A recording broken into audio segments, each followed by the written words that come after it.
Halo, hai sahabat sehati, komunitasku dimanapun kalian berada.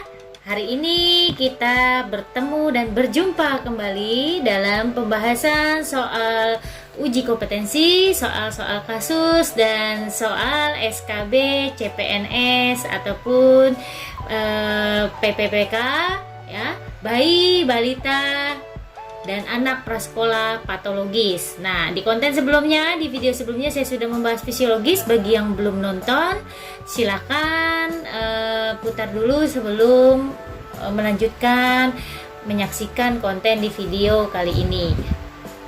Baik, sebelum kita mulai, mari kita senyum terlebih dahulu.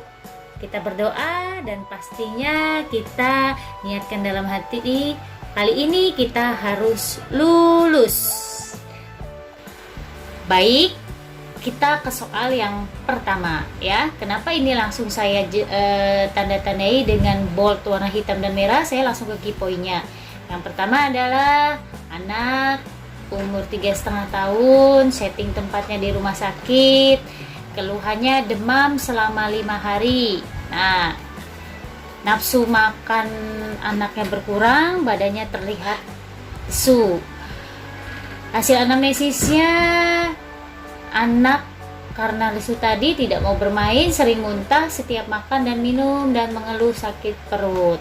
Nah, hasil pemeriksaan timbul peteki atau perdarahan bawah kulit. Maksudnya ini kenapa saya langsung artikan di sini peteki itu, kalau itu adalah bintik-bintik ya, bintik-bintik merah di kulit ya.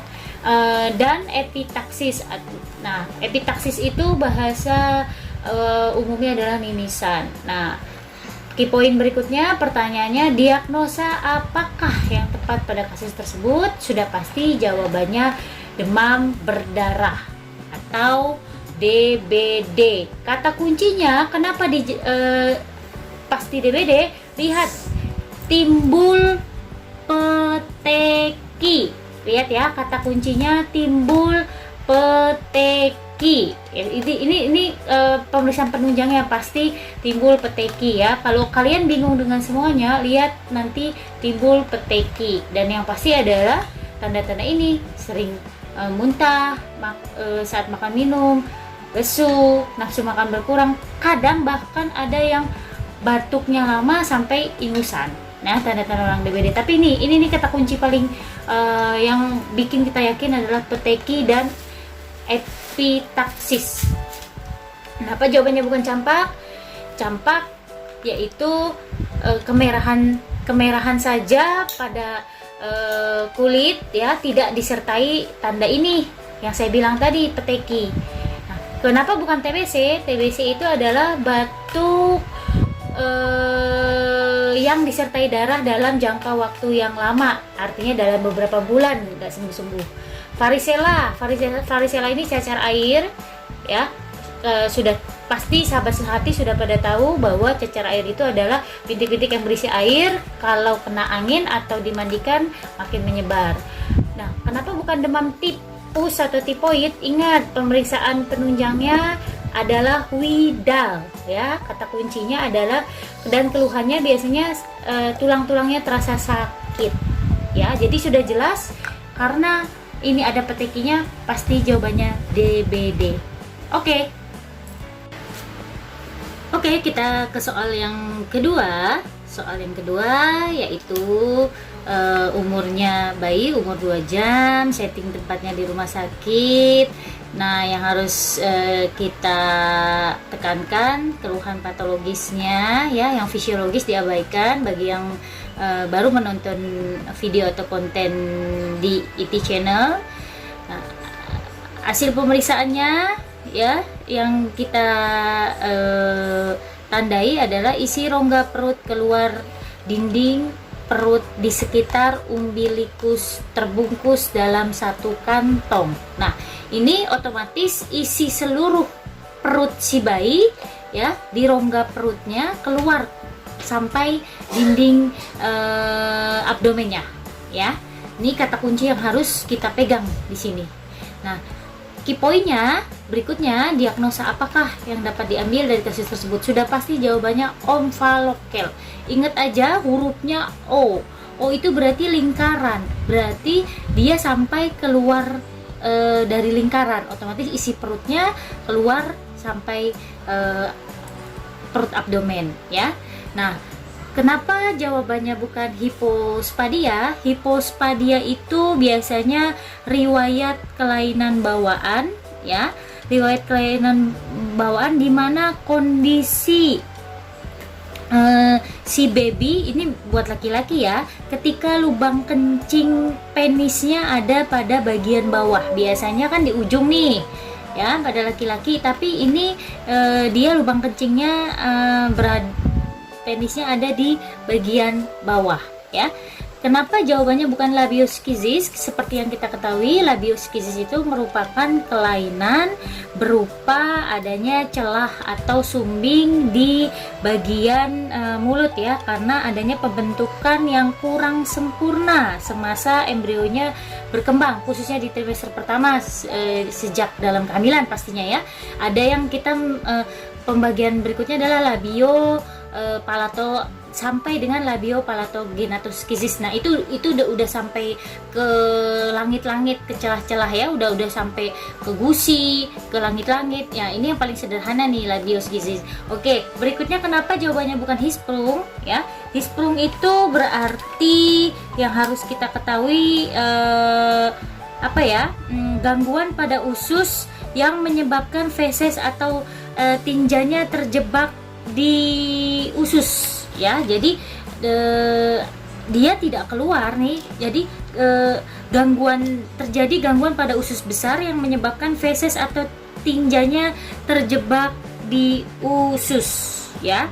Jadi ini merupakan kelainan saraf, sebenarnya kelainan saraf yang kurang mampu mengontrol pergerakan ususnya ya.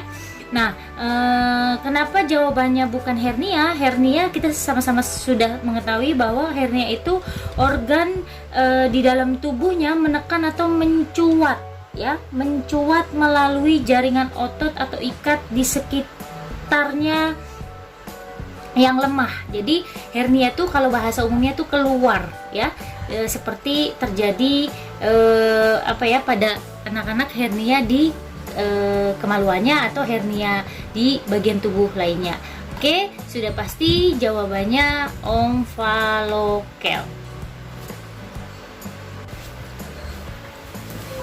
Oke, ke soal nomor 3. Bagaimana? Masih semangat? Nah, sebelumnya mari kita subscribe channel IT Channel untuk mengembangkan dan terisi konten-konten yang membangun tentang edukasi dan healthy pelayanan.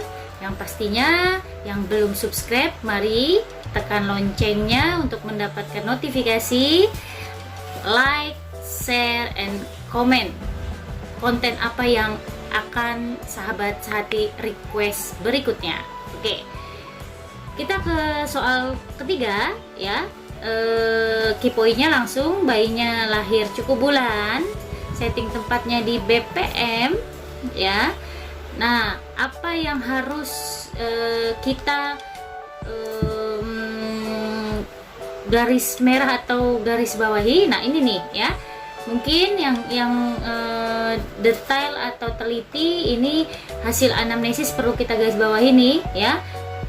Karena terlewat ya, percikan air pipis tidak normal pastinya saat buang air kecil. Ini perlu nih ya, harusnya ini juga ditandai di hasil anamnesis ya. Di hasil pemeriksaannya, nah apa yang menjadi patologis sementara ini yang fisiologis kita abaikan, yaitu lubang uretranya terletak di bagian penis bagian bawah ya. Maksudnya lubang uretra ujungnya biasanya penis yang normal adalah di ujung lubang uretranya. Nah, ini di bagian bawahnya ya, tentunya di bagian bawah penis, bukan di ujung. Nah, pangkal gland penisnya tampak melengkung ke bawah.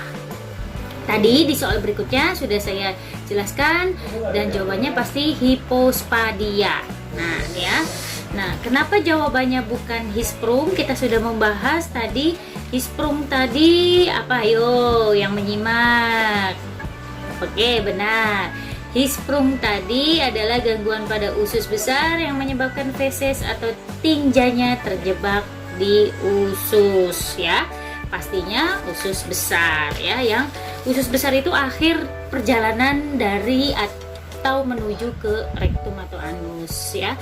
Ingat hisprum, ya, berarti akan dia bermasalah di usus besarnya, ya. Kita garis tandai aja di S, usus besar.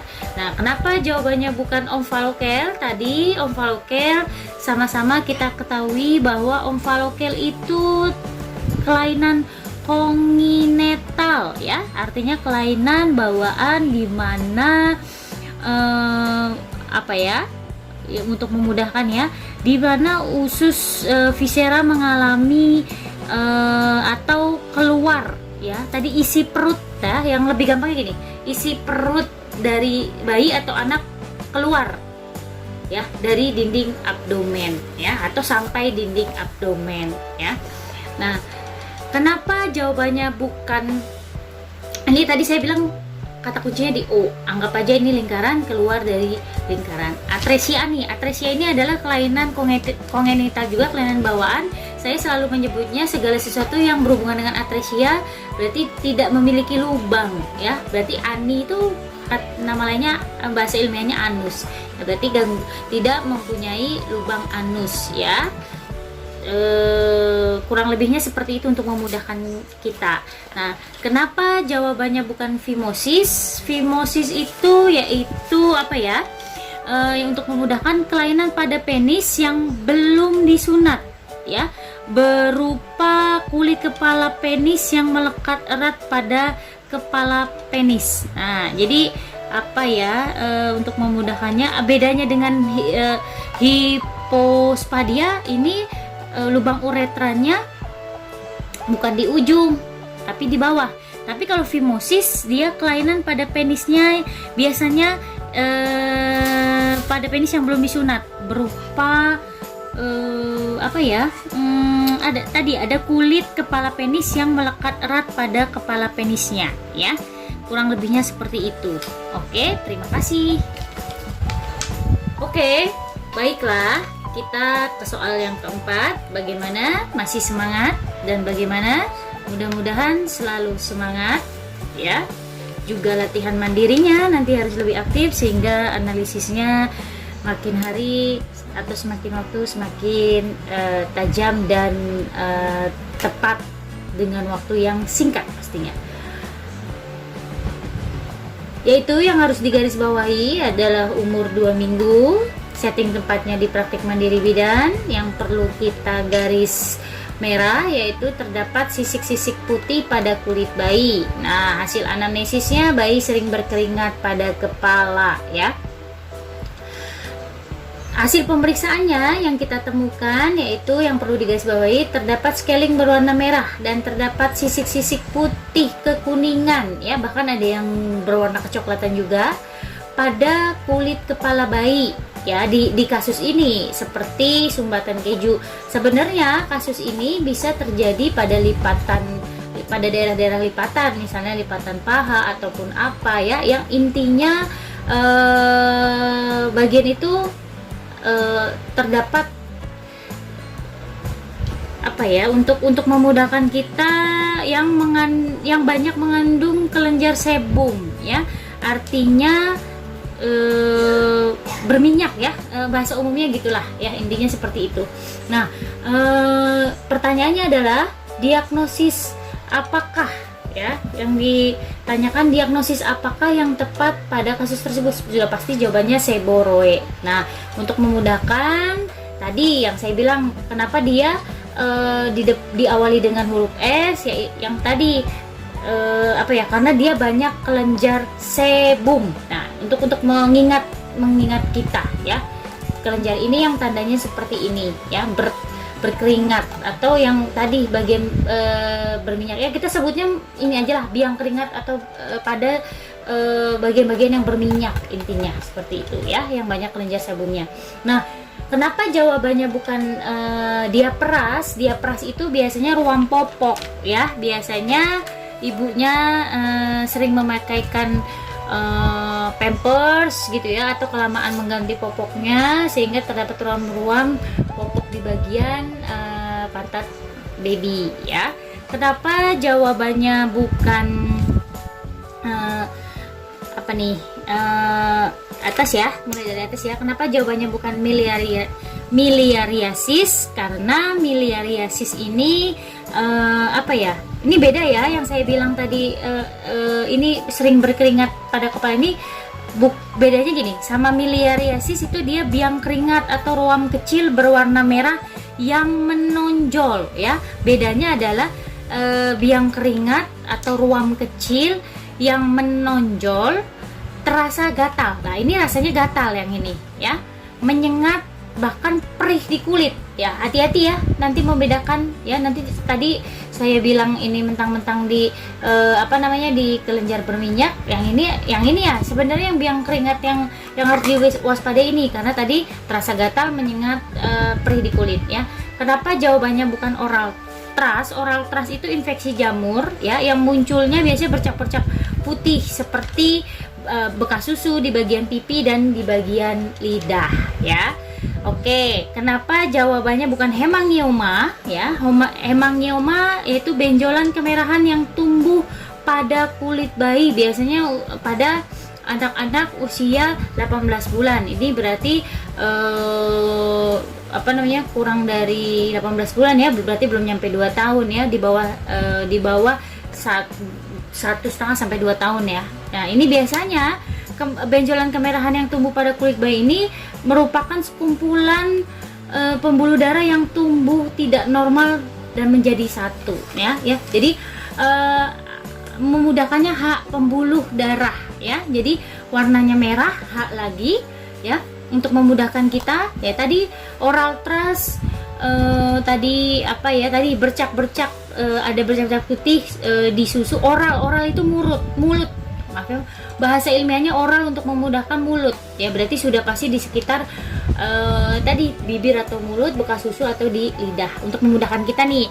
Miliariasis tadi biang keringat, ingat dia gatal, perih ya, terus menyengat pokoknya ya. Dia warnanya juga merah ya, menonjol. Ini semuanya hati-hati nih, semuanya merah. Ini juga merah ya, hati-hati. Nah, ini juga diapras juga merah juga, hati-hati. Tapi dia biasanya di pantat. Nah, seborrhea juga hati-hati, dia kadang-kadang ada merah tapi beda ya, dia ada sisik-sisik putih, kekuningan. Oke, kita ke soal yang kelima. Nah, ini soal yang terakhir ya. Mudah-mudahan bisa membantu memfasilitasi teman-teman sahabat komunitasku yang sedang berjuang nih ya. Mudah-mudahan dimudahkan dan dilancarkan. Oke, baik. Di soal yang terakhir, yaitu usianya 1 minggu, setting tempatnya di rumah sakit. Nah, yang perlu kita garis merah adalah demam sejak 5 hari yang lalu disertai kejang dan sulit menetek. Hati-hati ya, kalau hanya ini bisa masih ini ya, bisa masih sebagai ambigu, tapi harus hati-hati, kita lebih detail. Nah, di hasil anamnesisnya, kata kunci yang paling menolong yaitu riwayat persalinan ditolong oleh dukun. Berarti sudah ada keterpaparan infeksi nih di sini nih ya. Perpindahan kuman nih dari benda-benda yang kurang steril. Nah, di sini ditambah lagi hasil pemeriksaannya suhunya 39 derajat Celcius. Ini sudah suhu infeksi atau demam atau panas tinggi nih, karena suhu yang normal 36,5 sampai 37,5. Nah, ditambah mulut mencucu seperti mulut ikan. Ininya ya, bayinya ya. Kadang disertai sesak nafas dan wajahnya sampai membiru. Hati-hati. Kalau hanya membiru, kita bisa menyebutnya cyanosis ya, atau hipotermi. Tapi kemarin saya sudah menjelaskan bahwa hipotermi itu kedinginan ya. Cyanosis itu kekurangan oksigen, nanti diukurnya pakai Apgar score ya. Nah, Pertanyaannya, kipoinya adalah apakah diagnosa yang tepat pada kasus ini ya atau kasus tersebut? Sudah pasti jawabannya tetanus neonatorum. Hati-hati nih, saya bilang nih ya, dari benda-benda yang kurang bersih atau kurang steril nih, ada riwayat persainannya ditolong oleh dukun. Nah, lihat, untuk memudahkan, lihat, dipahami nih, seperti mulut ikan, mulut mencucu, tadi ada ya di sana. Hati-hati, apa yang membedakan dengan kejang demam? Nah, kalau kejang demam ini adalah suhunya meningkat ya, disertai dengan kejang ya, mungkin, tapi ya disertai dengan kejang pastinya, dan mungkin sulit menetek ya, tapi tidak didukung tanda-tanda seperti tetanus ini. Nah, itu kejang demam ya, bisa karena dia infeksi juga, tapi sudah pasti infeksinya bisa karena banyak hal ya, atau dehidrasi bisa jadi kejang demam bayi. Nah, kenapa jawabannya bukan infeksi pada bayi? Nah, hati-hati, infeksi pada bayi ini yang mana nih? Infeksi pada bayi suhu tinggi tetapi potensial kejang ya, potensial kejang artinya apa? Dia hanya beresiko untuk kejang kalau infeksi ya, tapi belum ada kata kunci bahwa orang infeksi tanda-tandanya kejang. Biasanya orang infeksi itu dia mengeluarkan nanah, pus ya, ada pus, suhunya tinggi gitu ya. Nah, kenapa jawabannya bukan meningitis? Nah, ingat, saya selalu bilang akhiran is ini pasti infeksi. Meningitis itu adalah infeksi selaput radang otak ya. Berhubung. Nah, ini hati-hati nih ya. Ansefalitis, kita di soal sebelumnya sudah membahas tentang ansepal kalau saya tidak salah, yaitu tidak adanya tempurung atau kepala, atau apa ya, saya nyebutnya adalah tidak adanya batok kepalanya ya, inti untuk memudahkan kita. Jadi terdapat infeksi nih di sini nih ya, hati-hati.